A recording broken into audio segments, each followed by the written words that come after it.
Donald Trump यांनी अमेरिकेच्या राष्ट्राध्यक्षपदाची शपथ घेतलेली आहे. शपथ घेतल्यानंतर त्यांनी काही महत्त्वाचे निर्णय घेतलेले आहेत, जे निर्णय आश्चर्यकारक असे समजले जात आहेत. आपल्यासोबत आंतरराष्ट्रीय विषयाचे अभ्यासक जयदेव डोळे सर आहेत. सर, काय सांगाल ट्रम्प यांचं शपथ घेणं आणि त्यांचे निर्णय कसं बघता याकडे?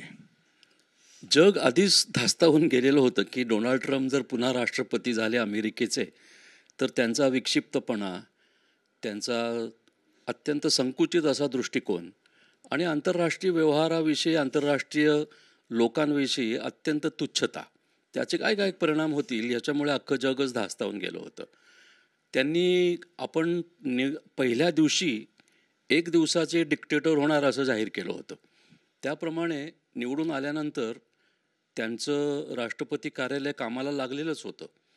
जेव्हा त्यांच्या प्रेस कॉन्फरन्सचा एक व्हिडिओ समोर आला तेव्हा असं लक्षात आलं की त्यांच्या टेबलावर असंख्य फायली पडलेल्या आहेत आणि ते भराभरा सह्या करतायत. त्यातल्या काही निर्णयांबद्दल अख्ख्या जगानंच धास्ती घेतली आहे. पहिला निर्णय हा की इमिग्रेशन जे अमेरिकेमध्ये व्हायचं, कायदेशीर किंवा बेकायदेशीर, त्याच्याबद्दल त्यांनी असा एक निर्णय जाहीर केला आहे की जरी अमेरिकेत जन्म झालेली मुलं असतील आणि त्यांचे आईवडील जर इमिग्रंट असतील तर अमेरिकेचं नागरिकत्व जन्मानं त्यांना मिळणार नाही. त्यांना अजून काही वेगळ्या तरतुदी, वेगळ्या काही अटी यांची पूर्तता करावी लागेल. दुसरा निर्णय त्यांनी मेक्सिकोहून अमेरिकेत येणाऱ्यांचा मार्गच बंद केला. अर्थात तो पूर्वी जेव्हा ते राष्ट्रपती होते तेव्हाही त्यांनी मोठीच्या मोठी उंच लांबलचक भिंत बांधून मेक्सिकोमधून येणाऱ्यांचा रस्ता अडवला होता. त्यांचं एकमेव कारण या इमिग्रंट्स म्हणजे देशांतरित किंवा स्थलांतरितांविषयी असं असतं की त्याच्यामुळे आमच्या देशात घाण होते, आमच्या देशाचं सांस्कृतिक वैभव नष्ट होतं, कारण हे चोऱ्या करतात, हे गुन्हेगारी करतात किंवा हे गलिच्छ राहतात, ह्यांच्या वाईट सवयी असतात, अशी काहीतरी विचित्र विक्षिप्त कारणं डोनाल्ड ट्रम्प हे नेहमीच जे स्थलांतरित आणि देशांतरित नागरिक असतात त्याबद्दल देत असतात. आता ह्याच्याबद्दलचा आक्षेप असा की अमेरिकेतल्या कारखान्यांची बहुसंख्य उत्पादनं ही विखुरलेली आहेत. जगभराच्या असंख्य देशांमध्ये ती विखुरली आहेत. भारतात, फिलिपिन्समध्ये, व्हिएतनाममध्ये, कंबोडियात, बांगलादेशात, आफ्रिकेतल्या अनेक देशांमध्ये ह्या उत्पादनांची निर्मिती होते. म्हणजे तुम्ही स्वस्तात उत्पादन करून घ्यायला गरीब देशांच्या स्वस्त मजुरांचा, त्यांच्या स्वस्त कष्टाचा वापर करता, पण जेव्हा मोठी स्वप्न बघून सुखाच्या जगाकडे धावण्याचा जर त्यांचा निर्णय असेल तर त्यांना तुम्ही रोखता. तर हा दुटप्पीपणा नाही का? हा दुटप्पीपणा आहे आणि हे एक प्रकारचं शोषणही आहे की आम्ही तुमचं शोषण करणार पण आम्ही तुम्हाला आमच्या देशातमध्ये येऊ देणार नाही. तर हा एक लबाडीचा मुद्दा झाला. आणि तिसरं मोठं कारण त्यांच्या शपथविधीच्या कार्यक्रमातच दिसलं की त्यांच्या शपथविधीला जगातले आणि अमेरिकेतले श्रीमंत अगदी पुढे बसलेले होते. काही राजकारणी, काही ब्युरोक्रॅट, काही अधिकारी मागे बसलेले होते.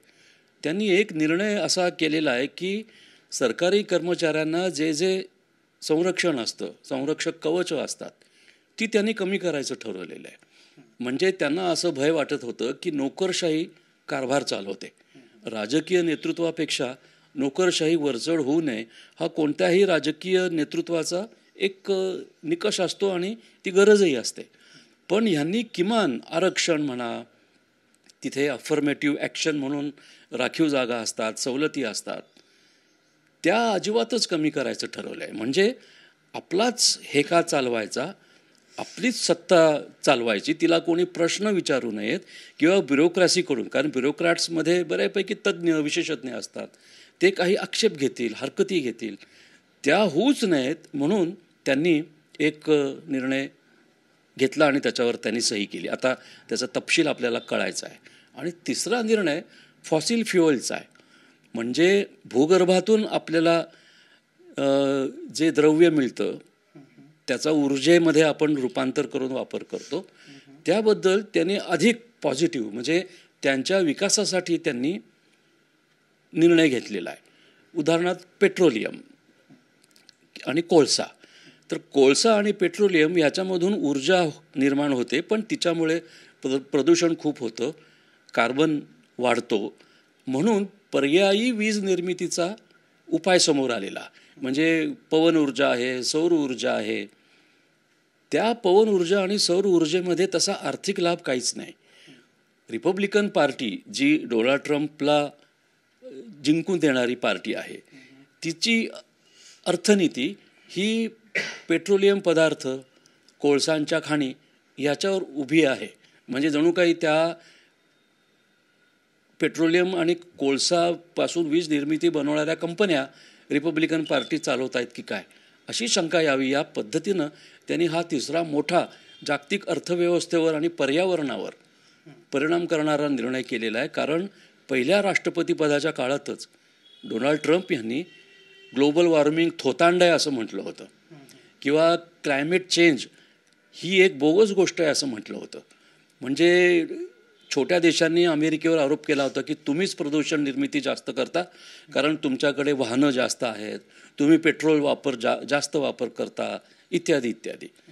हे त्याच्या विरुद्ध उभे राहिले आणि आता त्यांनी निर्णयच असा केला की भूगर्भातून ज्या पदार्थातून वरती आणून ऊर्जा निर्मिती केली जाते त्यांना अधिक प्रोत्साहन द्यायचं. तर हा उघड ग्लोबल वॉर्मिंग आणि क्लायमेट चेंजच्या विरुद्ध जाणारा निर्णय आहे.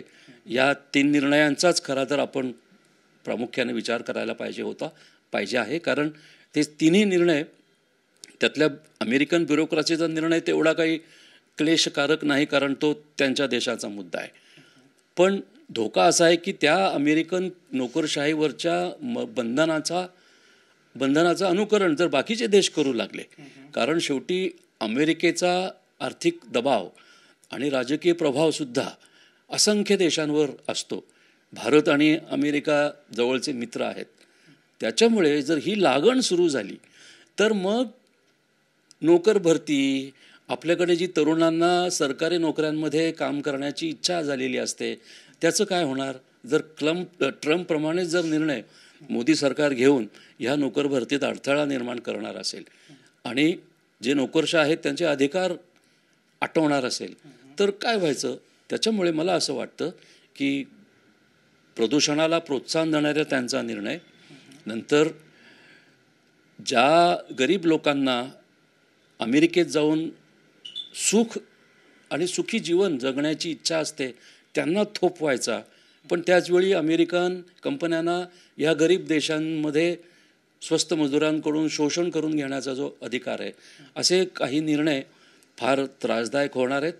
डोनाल्ड ट्रम्प यांनी निवडणुकीच्या प्रचारातच तशी घोषणा केलेली होती, त्याच्यामुळे तसं आश्चर्यकारक किंवा धक्कादायक असं काहीच नव्हतं. पण ह्याचे पडसाद आणि ह्याचे परिणाम आंतरराष्ट्रीय राजकारणावर, समाजकारणावर आणि अर्थकारणावर फार वाईटरित्या पडतील अशी भीती मला वाटते.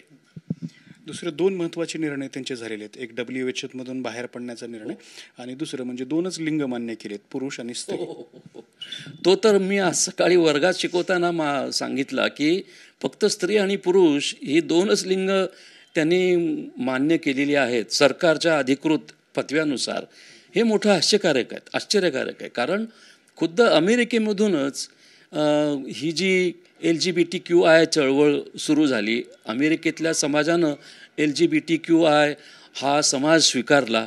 अनेक कला, चित्रपट, वाङ्मय याच्यातून ह्या सगळ्या गोष्टींची अभिव्यक्ती होऊ लागली.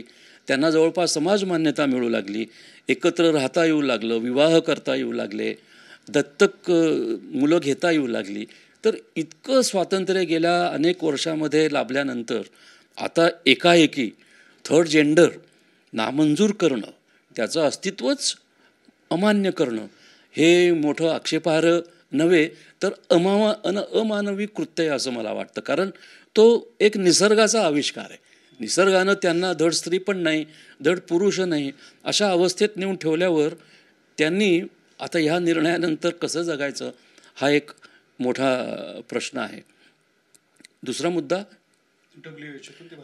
WHO म्हणा, युनायटेड नेशन्स ऑर्गनायझेशन म्हणा, किंवा WTO म्हणा, किंवा IMF म्हणा, या सर्व आंतरराष्ट्रीय संस्थांवर अमेरिकेचा मोठा प्रभाव असे, कारण अमेरिका या संस्थांचं जवळपास सगळं अर्थकारण चालवत असे. एवढा वरकड पैसा अमेरिकेच्या अर्थव्यवस्थेतून उत्पन्न होत असे. म्हणजे युनायटेड नेशन्सचं ऑफिस न्यूयॉर्कमध्येच आहे. WHO जरी विखुरलेली असली तरी संशोधनाला, आरोग्याच्या काही प्रयोगांना अमेरिकेतून जास्त पैसा जाता, कारण ज्या फार्मास्युटिकल कंपन्या आहेत त्याच्यामध्ये अमेरिकेची तशी दादागिरी चालते. तर WHO सकट कदाचित आत्ता WHOचा नंबर लागला असेल. आधी युनायटेड नेशन्सपासून सुरुवात झाली, मग IMFचा नंबर लागला, मग WTOचा नंबर लागला, आणि आता WHO मधून जर अमेरिका माघार घेत असेल किंवा अत्यंत तुटपुंज जर अनुदान देत असेल, तर रोगराईवरचं संशोधन, औषध निर्मितीचे सगळे प्रयोग आणि एकंदर मानवी आरोग्य आणि मानवी वय वाढवण्याचा जो काही अमेरिकेचा शास्त्रज्ञांचा, विज्ञानाचा जो पाठपुरावा गेली 100-125 वर्षांपासून चालू आहे, त्याला खीळ पडेल आणि पुन्हा अख्खं जग शतकांपूर्वीच्या रोगराईमध्ये कोसळून जाईल अशी मला भीती वाटते.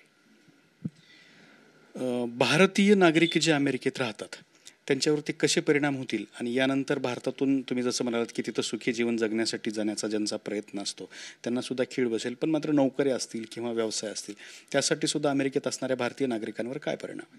H-1B व्हिसाबद्दल त्यांनी 2 महिन्यांपूर्वी काही भडक विधान केलं होतं. डोनाल्ड ट्रम्पना असं वाटत होतं की बाहेरून येणाऱ्या नागरिकांमुळे आमच्या नागरिकांच्या नोकऱ्यांवर गदा येते, आणि म्हणून त्यांनी निवडणूक जिंकण्यासाठी MAGA मागा म्हणजे मेक अमेरिका ग्रेट अगेन अशी घोषणा दिली होती. तर मेक अमेरिका ग्रेट अगेन म्हणजे काय, तर आत्मनिर्भर व्हायचं, दुसऱ्यांची मदत किंवा दुसऱ्यांचं कौशल्य घ्यायचं नाही आणि आपल्याच नागरिकांना रोजगार द्यायचा आणि त्यांचं जीवनमान वाढवायचं. आता विसंगती अशी आहे की ग्लोबलायझेशन, प्रायव्हेटायझेशन आणि लिबरलायझेशन याची सुरुवात अमेरिकेनंच केली. म्हणजे अमेरिकेच्या अखत्यारीतल्या WTO, IMF, वर्ल्ड बँक या संघटनांनी केली. आता म्हणूनच जर जागतिकीकरण आपण सगळे जोडले गेलो असू तर हा देश काय आणि तो देश काय, त्याच्यामध्ये राष्ट्रवादाचाही संबंध येत नाही किंवा स्थळकाळाचा सुद्धा संबंध येत नाही. म्हणून तर देशांतर आणि स्थलांतर वाढलं. अशा वेळी डोनाल्ड ट्रम्प जर H-1B व्हिसांबद्दल काही अडथळे उत्पन्न करत असेल तर तोटा त्यांचाच होणार आहे. आत्ता शपथविधीमध्ये सुंदर पिचाई त्यांच्या शपथविधीच्या वेळी शेजारीच उभे असल्याचे दिसले. म्हणजे उपराष्ट्रपती JD व्हान्स नावाचे आहेत, त्यांच्या शेजारीच सुंदर पिचाई बसलेले होते. आता अमेरिकेतल्या जवळपास सर्व इलेक्ट्रॉनिक उद्योगांचा कारभार भारतीय बुद्धिमान लोक चालवतात, सगळे तंत्रज्ञ भारतीय आहेत. तर तुम्ही एकीकडून भारतीय नागरिकांची बुद्धिमत्ताही वापरताय आणि एकीकडे त्यांना येण्यापासून परावृत्तही करताय. तर ही विसंगती डोनाल्ड ट्रम्पच्या मनात नाही आहे. डोनाल्ड ट्रम्पने ते धोरण आधीच केलं होतं. आता भारतीय नागरिकांनी खरोखर जाऊन तिथे गुलामी पत्करायची का? आपल्या विरुद्धच कारवाया करणाऱ्या देशाला बळकट करायचं का? हा निर्णय घ्यायला पाहिजे. एरवी तुम्ही राष्ट्रभक्त, देशभक्त, राष्ट्रप्रेमी म्हणून इथे मतदान करता, इथे राजकारण करता, डाव्यांना शिवीगाळ करता, आणि अमेरिकेत मात्र तुम्ही खुशाल अशी बंधनं स्वीकारून जाता किंवा त्याच डोनाल्ड ट्रम्पला मतदान करा म्हणून तुम्ही प्रचारही करता. तर हा विचार खरा तर भारत सरकारनं आणि भारतीय नागरिकांनी करावा की H-1B व्हिसामध्ये जर अडचणी निर्माण झाल्या तर अमेरिकेचं तर नुकसान आहेच आहे, पण भारतीय बुद्धिमान तरुणांचं जे ब्रेन ड्रेन होत आहे त्याच्याबद्दल आता विचार करण्याची वेळ आलेली आहे.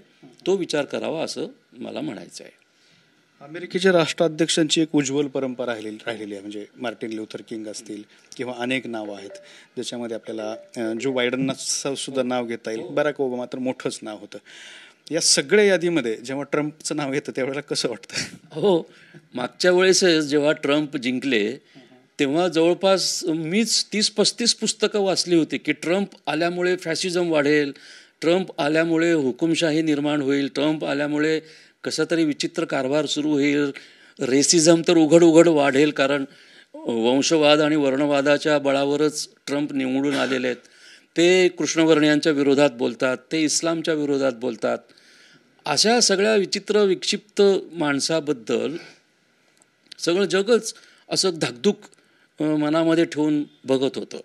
तर आता गंमत अशी आहे की अमेरिकेनं दुसऱ्या महायुद्धामध्ये विजय मिळवला आणि आपली अर्थव्यवस्था अत्यंत भक्कम केली. इतकी भक्कम केली की अनेक देश अमेरिकेवर जगू लागले.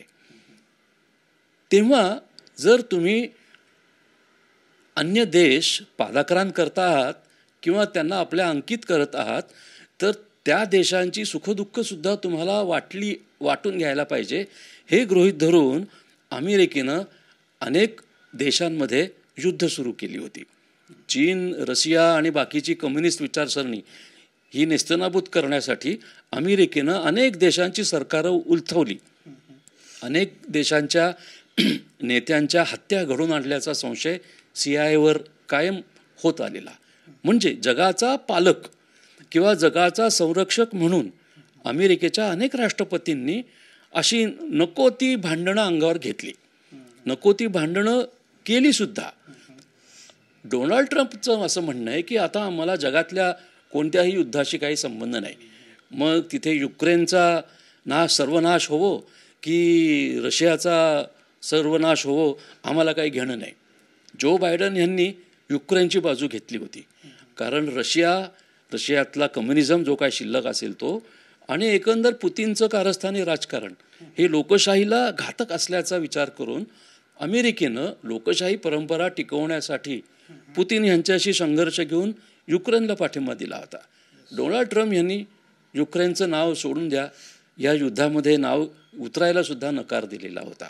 त्याच्यामुळे हा एक पूर्णपणे धंदेवाईक, व्यावसायिक, शोमन असलेला, शो बिझनेसमध्ये अनेक वर्ष काम केलेला माणूस आहे, ज्याला अर्थव्यवस्था, आंतरराष्ट्रीय राजकारण,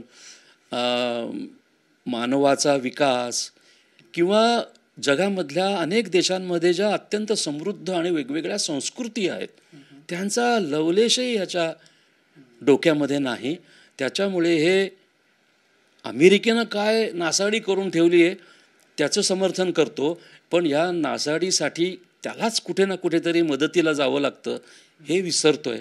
त्याच्यामुळे हा अत्यंत कृतघ्न आणि घातकी माणूस राष्ट्राध्यक्षपदावर बसलेला आहे.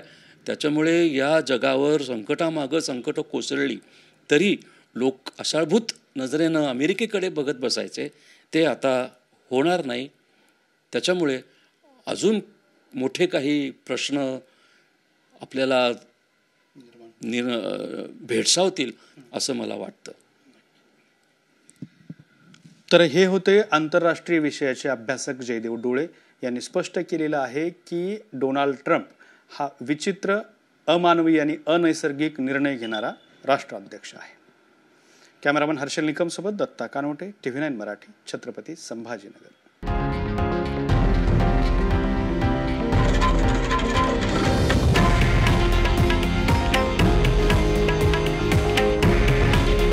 हे आहे देशातील नंबर 1 न्यूज नेटवर्क आणि आपण पाहत आहात TV9 मराठी. काळजी तुमची, हित महाराष्ट्राचं.